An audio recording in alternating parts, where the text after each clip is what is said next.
Hello, I'm James Wilson. And I'm Matthew Rowney. And in this week's episode of Who Addicts Reviews, we will be celebrating a year since we said goodbye to Amy Pond and Rory Williams. Yep, we're going back to our list of reviews, and we will be reviewing Series 7, Episode 5, Angels Take Manhattan.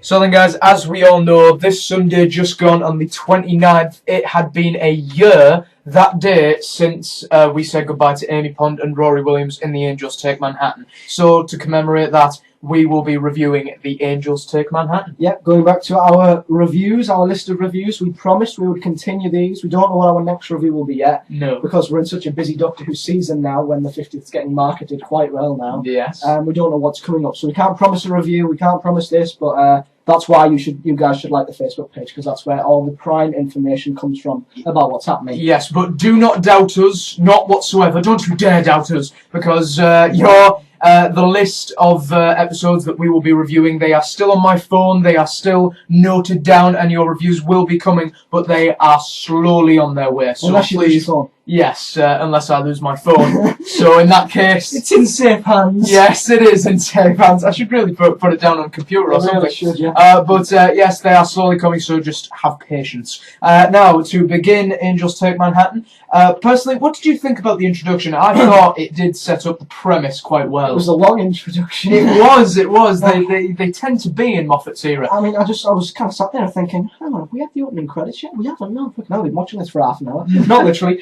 But yeah, there was no Doctor or Amy or Rory in the first, or River in the intro. It was just basically that, what was his, Grail was he called? Yeah. We'll get to him. But yeah, there was this young guy, I can't remember his name. But, it was some private detective that Grail had hired to go to Winter Key, which is the home or battery farm of the Weeping Angels. Yeah, and he went to investigate. I will admit the environment of New York in the was it 19? It was the mid-30s. Yeah, something like that. It was raining. It was thundering lightning. It set the mood really well. And once again, we say this every single episode, but the background music was brilliant. It was so chilling. Yeah. The music and the environment. In literally every review, we seem to praise Murray Gold, so I think it goes without saying anymore. But you are definitely right, the music was definitely praised, because it definitely showed the fear factor of the Angels, which later I will get onto. But the music, it definitely showed the menace, and it definitely... You got to see his older self as well, yes. Which foreshadowed his death, which was used later with Rory. Yes, and also... now, with this being, I think, our first review of Series 7 Part 1, I don't think we've ever talked about this, but the Instagram-style titles, opening titles for Series 7 Part 1, Matthew, what did you think about the Doctor Who title with, whatever theme the episode was, like dinosaurs on a spaceship? The Doctor Who title had leaves and green in the background, and with Doctor Who and A Town Called Mercy, there was bullet holes and wood in the background. So, do you get what I mean? Well, what did you think of the titles for Series 7 Part 1? I thought it was an unmitigated piece of shit, if I'm honest. I mean, literally, the credits there was like grey, and the font. I think the actual Doctor Who font was green. It was like a really dark green, and it had like lines in it, like you were looking at some kind of, when you're walking, I don't know, across something, like along the top of something really, really dangerous. It's like a metal floor, and it's got all them lines. It just looked steel and metally, and it just didn't relate. It was crap anyway, but it didn't relate to the episode. Even if it was to have related to the episode, it still looked awful. It was just forgettable. And you mentioned. Especially at the end we'll get to the end, but the effects were just lazy. They were lazy effects. We could do them on Movie Maker. Yeah, I mean, in case you guys haven't realised, we actually do everything that we do on here is on Movie Maker, and I think that we could have done a better job on the titles, to be perfectly honest. I don't like the transitions or the fonts or anything. The brilliant part about Series 5 to Series 6 titles was that the writing was dead blocky, and it was dead, like in your face, like that is Matt Smith, that is Karen Gillan, that is Arthur Darvill, and it just the music was the writing was just dead in your face. Now it's dead subtle, and it's not as in your face, and I preferred that, but that is probably for another video to come. But anyway, so. Now, the concept of the book that was written by River, aka Melody Malone, and I don't get why. To be perfectly honest, I think everyone knew. Yeah, that's going to be River. I think everyone. Melody Malone, Melody Pond. It's pretty much easy to get. I can't believe this. I'm saying this, but Moffat's actually getting predictable. That's one thing I thought he'd never become. But anyway, so I thought that the book. Through time was actually a good and clever plot device, so that they could that could be their window to the 30s, so that I thought it was a great plot device to use to foreshadow Amy and Rory's demise as well. I thought that was really good, and the Doctor's reaction. The Doctor's reaction to when he was looking at the chapters. And he saw Amy's farewell, and he just got really angry. I love it when the 11th Doctor gets angry, like A Good Man Goes to War, and other episodes. Even in one of his first episodes, he was in The Beast Below. He was angry as well. Yeah. He showed great anger. He's very good when he shows anger, but it's not his Doctor really. Yeah, it's not his sack sort. But his 11th Doctor, the 11th Doctor isn't that sort of guy that would get angry. Let's be honest. But to be perfectly honest, when he does get angry, I love it for some reason. But yeah, that was a great plot device. The book was great. It was going parallel to the story, and once again, Moffat, we've insulted him quite a few times. Obviously, The Good, the Bad, and Moffat. That just basically underlined everything about Moffat. But I will say, very, very clever, and it was like a way for the viewers to kind of follow the story. Like in Blink, you had to literally work it out in your own head as you were going along. But this book was basically not only a gateway for the Doctor and Amy and River or whoever to get to the 1930s, it was also a gateway for us to actually understand what was going on. Yeah, you didn't have to work it out as much. I mean, I know many people commented on The Good, the Bad, and Moffat, especially on how complex his stories are. And The Angels Take Manhattan, without that book, could have been a lot more complicated, but it was much more easy to follow, and I felt like I could literally just sit back and enjoy this episode without having to literally bust my mind while watching it. So the book was not only a good plot point, but it also made it easier for the viewers, I think. Yeah, it really did. And in case you guys didn't already know this, Moffat did say in a recent interview, which we may talk about in the future, but let me just briefly say that Moffat has actually said that he's done with the Angels, which I think is rather interesting. But he is allowing other writers, if they've got decent enough ideas, to actually make episodes of their own about the Angels, which is also very exciting. Also, you were probably going to say this, but I don't know why, but River just seemed too emotionless in this one. She did. I mean, River Song, I mean, I know that her sort of character, and I've told you this, I know that River's sort of character is to be emotionless, because if she were to just be blurting out at her emotion... Wouldn't be like her. Exactly, and I think that quite a lot of Series 6 would have been a bust, don't you think? Because she had to stay silent and stay completely emotionless, and while the Doctor and Amy were trying to work out who this little girl was, and she knew all along who that little girl was. It was her. It was actually River, well, Melody. So, I sure it is part of her character, part of herself, her own character, to be emotionless, I suppose. But it just seemed very cold-hearted that she just allowed Rory to just get thrown to those angel babies. And again, another thing that I actually haven't got down in my notes, those angel babies were so frightening. They added some extra to the angels. Yeah, we did. We got a bit used to the same looking angels. Yeah. But the way they bit, like earlier on when he went to get the coffee, and he was like going under that tunnel, and you could hear their laughing, and little giggles, and it was almost like baby giggles. You know, like they're only baby giggles, but they're very scary, and they were echoing, and you could hear the little tipper-tapper of their feet. And it gave something new to the angels. You know, every enemy, even the angels, who are my favourite enemy, you know, every enemy after a while gets boring. You know, like the Cybermen, they got boring until Neil Gaiman rebooted them. The Daleks have just been boring for a long, long time now, and when they tried to reboot them, we know what fucking happened. So yeah, you know, you can't really reboot the angels, but they added some extra, which was like little angel babies. They seemed innocent, and like the angels do, and like most Moffat monsters do, they seem mundane, but they're deadly, and that was what they were. Yeah, it really was just. But yeah, River really did seem emotional. She Yeah. just let them guys just chuck him down there. Just I don't know. and I mean the angels, they're I don't know why, but in this episode, to me, they sort of lost their scare factor a little bit. I don't know why. I've always said this, but it might be just due to the fact that I've grown up since Blink, and that they might not actually scare me anymore. But that doesn't excuse the fact that, I mean, I even now watch Blink and it still scares me. But for some reason, I watch this one, and I think they've lost their scare factor. I think I know why. Why do you think? Because I think, and we've mentioned this in our conclusions. We were too busy actually having our minds set on how Amy and Rory would their demise. We were too busy set on the conclusion. Yeah. That's why I think the Angels kind of got pushed to the side a bit. You know, I love the Angels, but I wasn't that bothered about them in this episode. So maybe they were scary at first when we first ever watched it. I can't quite remember because it was last year and I don't remember. But I think most people were just too intrigued in the demise and the departure of Amy and Rory to actually care about the Angels, and that's the risk with having a companion leaving and having an enemy at the same time. Like Doomsday had the perfect balance. You know, Rose was leaving, but you didn't really think of Rose leaving until the end. Yeah. And Martha, you didn't think of Martha leaving until after the Master had gone. But in this, I thought the Angels may have been pushed to the side a bit, and this is also backing up another point in my conclusion. They could have been much more better developed in a two-parter, which we'll get to at the end. Well, also, going back to the introduction as well, we all know that the Statue of Liberty, I think we all saw this coming, when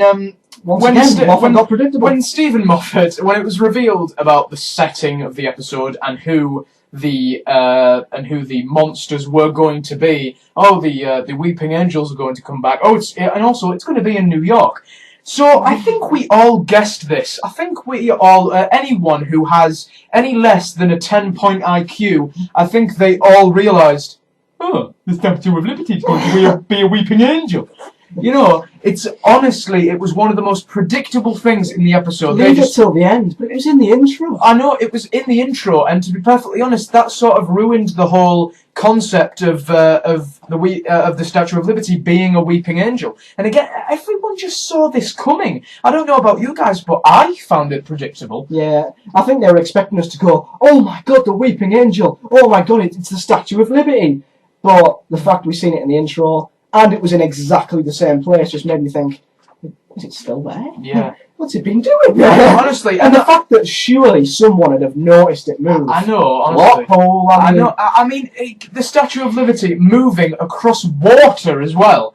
The fact that it's just not there on Liberty Island also just made... I mean, surely a boat must have gone past there and thought, where's the Statue of Liberty gone? It's a huge statue, smack bang in the middle of Manhattan. It's a plot hole. It is definitely a plot hole that I don't think they thought about very often. It would have been great if I don't know, they could have frozen New York. Everyone is just gone for some reason. I don't know. Like you said, once again hinting towards our conclusion, I think maybe they just used the Statue of Liberty moving to sell it to the Americans. Yeah, and that seems to be all that New York was really about, because it'd have been so much better in London. It definitely did. Don't get me wrong. The camera work and the direction of using New York to its full extent, Broadway, the famous signs Central in Park. The Central Park, definitely them filming the park scene in Central Park. That was a lovely look. You know, them having the picnic blanket out and the skyscrapers. The skyscrapers behind them, and all of the buildings that we all know from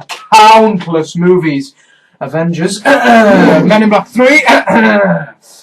Practically every other American film, but anyway, Sex in the City. Yeah, but anyway, it's just they did use New York to their full extent, but like the Series 6 opener in Utah. It's in Utah. It seemed to be just a way to get American people to go, hey, we live close to there. Let's watch this. Yeah, the Americans would seem to do that. No offense to the Americans, but yeah. It works, and as a business side, Doctor Who want to make themselves global, so I don't blame them, to be honest, but...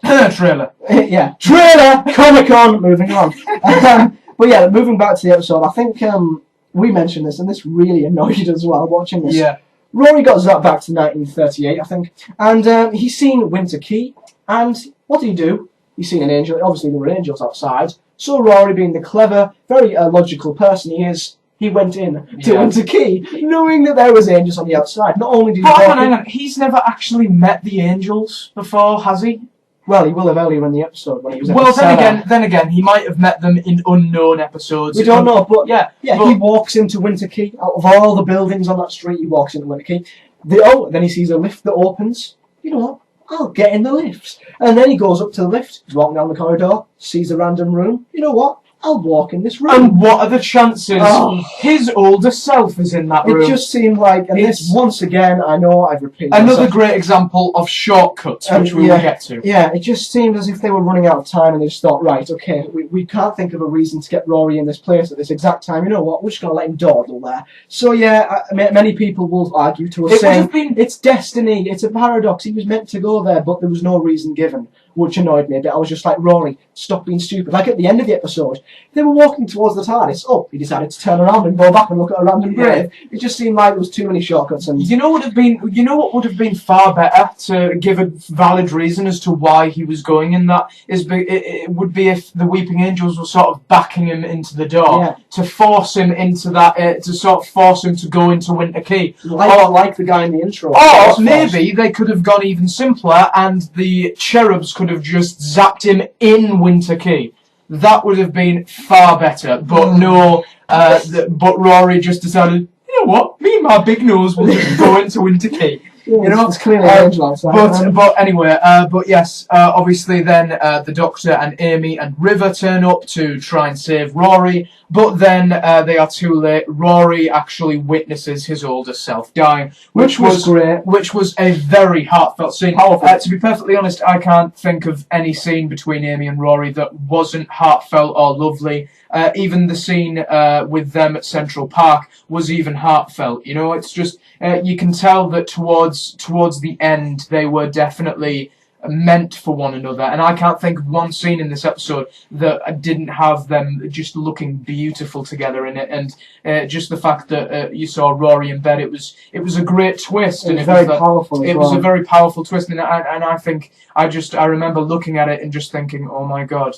You know, what's going to happen It basically made you think, you know, there's no way out now. It made you realise, you know, this is it. Like the typewriter, which was a great effect in the background, typing, you know, Death at Winter Key and all these other little things. You know, this episode did very, very well at foreshadowing the end. Yeah. It basically made everyone think, you know, all them die-hard Amy and Rory fans, and we know there's people out there, because there's countless memes on the internet. Oh, yeah. You know, there's a picture of Moffat. You know them characters you love? I killed them. You know, there's plenty of people who really loved Amy and Rory, and I didn't mind them. I wouldn't say I loved them. But yeah, it did very well to foreshadow the ending and basically say to people, listen, they are leaving. There's not going to be any fuck-ups. There's not going to be any letdowns. They are leaving, and it did that very well. Yeah, it definitely did. But one thing that I think you will bring up in your conclusion is that and he did say that in your last solo video, which we will put a link to on the screen, about two-parters versus standalones. This was, like you said, a great example of episode that should have been a two-parter. Definitely.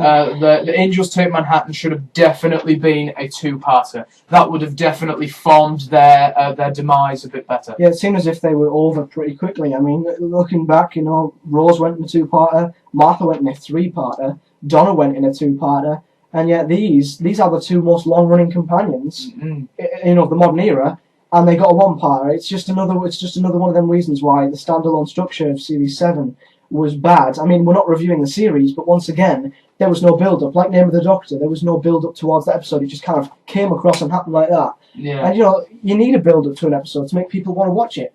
There would have been people who missed this episode because they just didn't know what it was about. So, yeah, it should be a two-parter because it would give the Angels more chance to be at the front. You know, they were kind of sidelined. It would give more chance for the Angels to be more developed, so, you know, we actually were scared of them because that's their function. And more chance for River to maybe have more importance. Yeah. And especially, more importantly than anything else, more chance for Amy and Roy to have more time together because through the majority of this episode, Rory was on his own, and the others were just after him. I mean, I don't know whether this might just be because the BBC didn't have enough money, but in a two-parter, they could have explored New York a bit better. Definitely. It would have been great to see, I don't know, the TARDIS fly around Empire State Building, or I don't know, Chrysler Building, or something like that. Just so, you know, explore New York a bit better, explore the architecture of such an architecturally beautiful... Of the world's most famous city. Exactly, and the world's most powerful city. No, that's Washington. But anyway, it would have been just great to see them explore New York a bit better in a two-parter. But then it went to the most beautiful... Well, the music was just, I mean, awe-inspiring. The rooftop scene. It was so beautiful. I mean, it was just, you know, there was no doctor. There was the stupid little Statue of Liberty. You know, ignore that. But yeah, it was just Amy and Rory, you know, on the rooftop, basically saying how much they love each other, saying they'd do anything for each other. Truly beautiful scene. They get on the roof, and the one thing I never expected them to do was jump. Exactly. They literally committed suicide just to try and create a paradox and save their lives. Yeah, and the fact that Amy actually would rather die with Rory than him dying alone. You know, so powerful. It's just that there was two options that Rory realised. See, it kind of showed, and I'll probably get to this as of Rory's goodbye, and I think you'll agree with me, he didn't quite get what he deserved. No. But anyway, Rory, you could tell that the evolution of his character came full circle here. You know, it's just that him being willing to get onto a roof and actually being willing to jump off, and the fact that he would rather jump off a roof than spend his entire life in bed aging, just spending the rest of his life without Amy. It showed his love for her, and vice versa with Amy. It's just that they definitely showed their love for each other, which was beautiful. The music as well, it literally makes my spine tingle every time. The doctor's reaction was great, the way he ran onto the roof, he was like Amy, shouting Amy, and he didn't shout Rory, really. And then it led to them waking up in a cemetery, which at the time I thought, Moffat, you have literally fucked us over royally. You have shat on us. I remember your reaction. When we watched this, you were like, no! No! As you do when you get a bit excited. Yes. No! That's wrong, Moffat, you dickhead! I remember your reaction. It was hilarious, and I felt the same. And I genuinely did think, oh my god, after all this foreshadowing and build-up, well, not much build-up, they have survived. And then Rory got perhaps the most... Oh, it was the most sympathetic and awful ending for him. I mean, they were walking, like I said earlier, just get in the TARDIS. They're walking at the TARDIS. They're literally next to the doors, and then Rory goes, you know what? I'm going to go have a look at this grave. Millions of graves. I'm going to look at this one. Oh, look at me. There's a grave with the same name as me. And then, I mean, they could have died together. I at least give them that. But then, from such an undeserving and unemotional ending for Rory, Amy's was fantastic. Yeah, Amy was definitely, I mean, just to see the Doctor actually showing quite a selfish side. I mean, the Doctor would have rather Amy just got into the TARDIS, and, you know, it's just that the Doctor doesn't quite understand. See, that's what the beauty was about this episode. It was very much about Amy and Rory, not the Doctor and Amy, not the Doctor and Rory, nothing else, just Amy and Rory. And it definitely showed what the Doctor does not understand. And one thing the Doctor does not understand is love, and well, human love, and that's something that I don't think he experiences with anything but either River or the TARDIS. You know, and love is just something that he doesn't fully understand, and I think it was definitely a real kick in the teeth for him, because he just thought, my God, he finally realised, I should stop being selfish, that there are more important things than travelling around time and space. It was the same thing in The Power of Three, just a week before.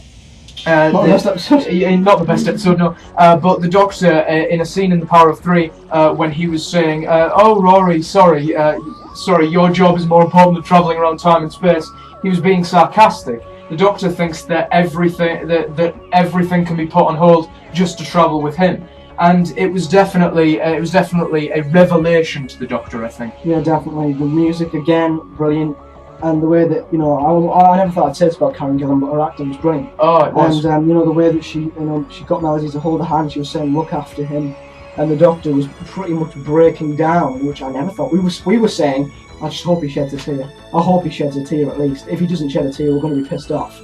And then, you know, she turned around and said, Raggedy Man, goodbye. She went. and he broke down. He did. He had a better reaction to her departure than the 10th or the 9th ever did. Maybe the 10th and the 9th were a bit hesitant to show their emotions, but there was a brilliant reaction and acting again. It was amazing by Matt. It was brilliant. And it led to a lovely. I mean, she didn't really get a chance to say goodbye to him with the angel being stood right there, but she had a good farewell in the monologue. Yeah, definitely. So, shall we go to the conclusion, or is there something else you want to add? I think that's everything. Yep, well, Matthew, you may go first on the conclusion. Well, I'll just tell you something. I've just changed my rating out of 10 right there. Oh, I gave one before, but reviewing it, I've changed it. The Angels Take Manhattan was an average farewell for the Ponds, as it seemed like a rushed episode that took a few shortcuts, such as Rory simply walking to his death with no reason for him going into Winter Key or that hotel room or looking at a random grave. It also could have been much more better developed as a two-parter, as the first 35 to 40 minutes seemed sidelined, as I only found myself interested in the conclusion. Despite this, the setting of New York worked very well with the Angels, which were a fitting enemy for their farewell. The book that foreshadowed the episode was very clever by Moffat, as it gave the book relevance, and it was very well. It was parallel to the plot, and it made you desperate to find out what was happening at the end. The scene on the roof showed beautiful love between Amy and Rory, with unbelievable music that made my spine tingle. At first, the Ponds surviving in the cemetery made me wonder if Moffat had royally fucked us over, but in fact it led to one of the best Doctor Who twists after the 10th Doctor's regeneration and Wither's reveal in A Good Man Goes to War. Rory's final moments were very undeserving, but Amy's final moments were the most emotional, with her sacrificing herself to be with Rory. The Doctor showed great emotions such as anger and selfishness. The acting all around was impeccable. Overall, this was a very enjoyable episode with an amazing ending, but at times seemed rushed and should have been a two-parter. I was going to give it a 7, but I'm going to give it an 8 because that was my... I had it as an 8 and I changed to a 7, but I'm going with my gut instinct, 8 out of 10. Oh, well, my conclusion is, yes, you are very too generous, but yes, the episode's intro set up the premise and concept nicely. The use of New York was impressive, although it seemed to only serve as a way to get Americans to watch the episode. It was clever of Moffat to combine two of his most well-known traits, those being the Weeping Angels and confusing wibbly-wobbly timey-wimey storylines. The Angels lost their menacing side with the decision to make the Statue of Liberty an angel, which everyone saw coming. The character of Grail made no impact on the rest of the story and seemed to only be written because they were in New York and it just needed to have that 30s noir theme, which was incredibly cliched. The return of River seemed to be forced with no explanation as to why she was actually there. Great acting from all involved. As they gave Amy and Rory an emotional send-off, the episode took a lot of shortcuts just so it could get to the conclusion. All in all, the episode was heartfelt and tear-jerking, but it seemed that the only reason I was watching the episode was to see Amy and Rory's goodbye. 7 out of 10. Well, I was going to give that, but I changed my mind. I went with my instinct. Right, now we promised we were going to answer some comments from the Good, the Bad and the Moffat, so we're going to fly through them now. Yes, so here we are, answering comments.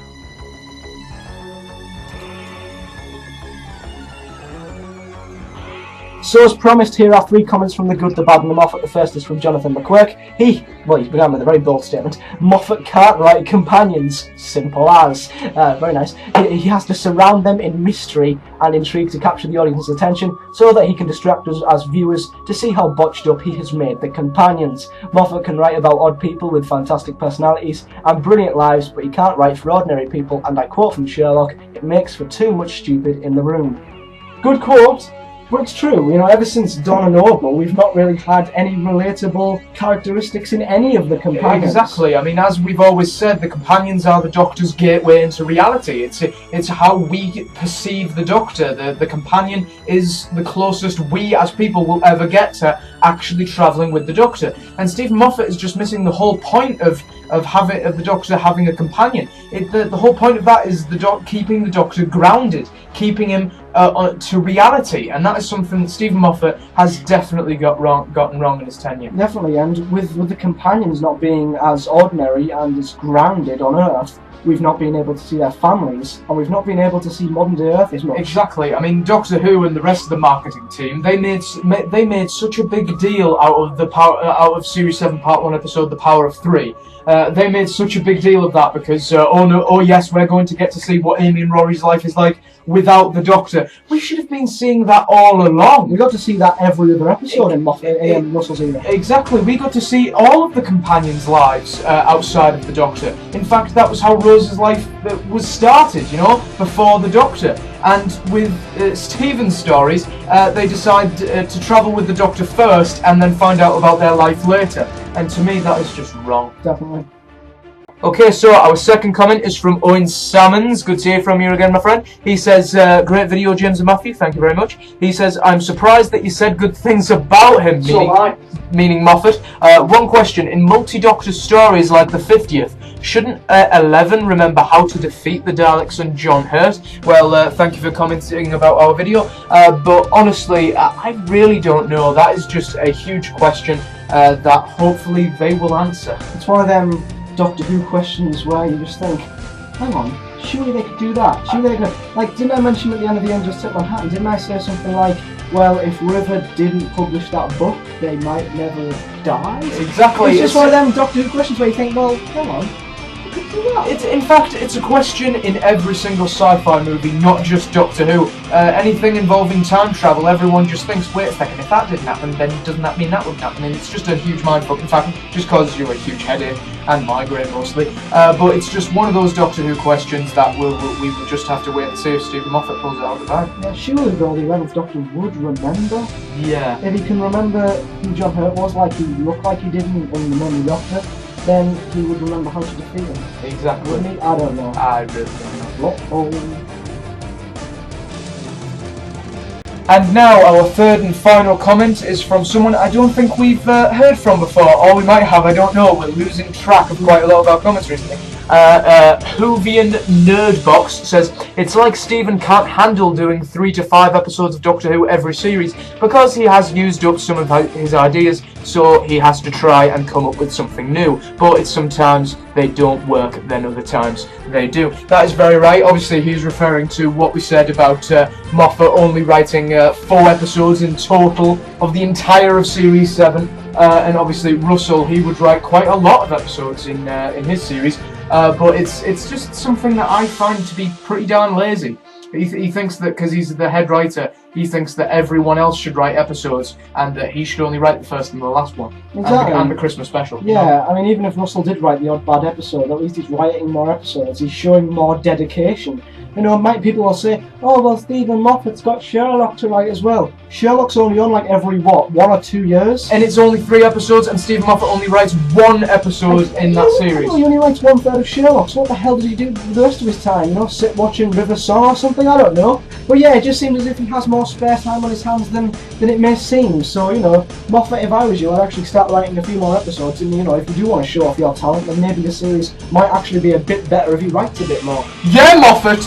You Scottish prick! But that's about Moffat, we'll never know. So then, my fellow beautiful Whovians, I hope you guys are satisfied with the way we answered your comments.